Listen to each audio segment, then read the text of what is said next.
The audiovisual room, otherwise known as Peach's room, or more widely known, the BNN room, where the school news is produced and where all the equipment is for live streams. Here at Mount Juliet High School, many do not know the work that goes behind consistently getting out news 3 times a week, with each day that we are not making news dedicated to making video packages such as interviews, promotions, and student life to be used for future episodes. I got to speak to the head and teacher of the audiovisual program, Mr. Peach, to explain the duties and activities we do in BNN. This is BNN Behind the Scenes.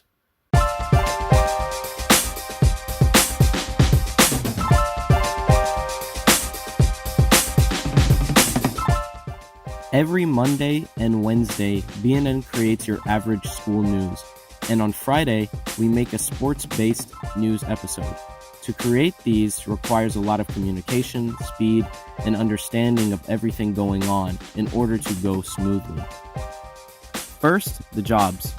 There's a person running the teleprompter, someone running set graphics, which is the text that you see on the TVs behind the anchors, 2 anchors, an editor, someone checking sound, and someone in charge of lights and camera.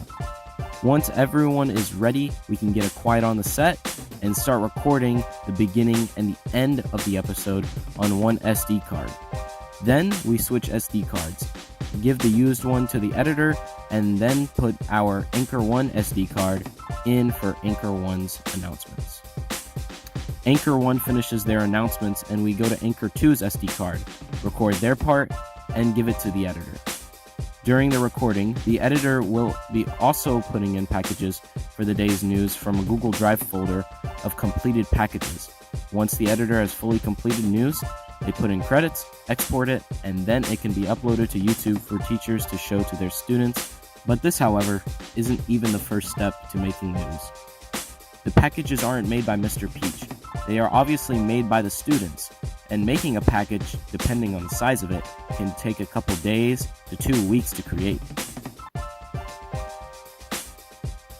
The process of making a package is first scheduling someone to be present in your video if needed through email. After you've confirmed a time and place to meet, you can start on the footage of your package. After finishing, you must get B-roll and add it on top of your video. In the editing process, you want to take out any long pauses, any ums, etc. as well.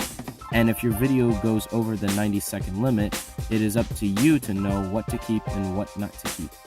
This is prominent in many interviews we have done. After finishing a package, it can then be put on news. Packages are a necessity before starting news. Besides news, live streaming is also a part of what we do at BNN. It is, however, a completely different environment.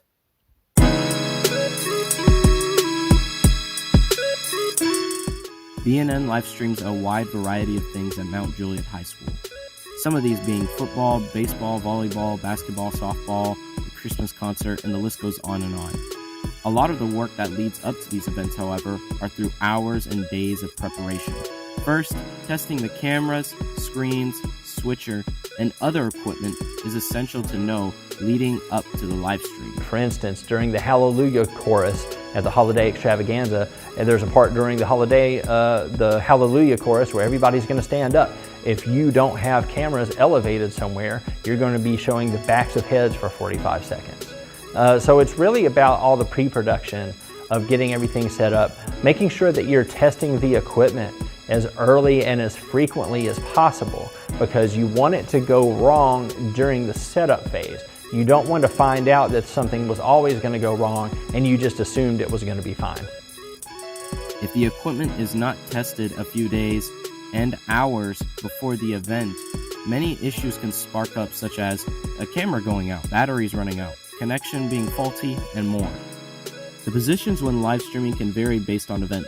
For example, football requires at most 2 cameras, one wide, one close, a switcher, and in some cases, if we have enough volunteers, a roaming camera, otherwise known as a wireless camera.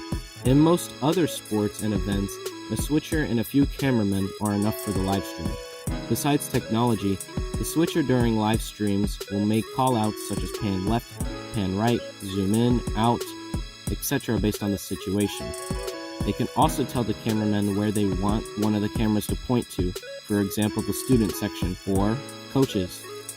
This is very key since every movement must be done quick, since of course the game or event is broadcasting live, and less issues means a better experience for viewers and parents watching their kids play whatever it is that they play.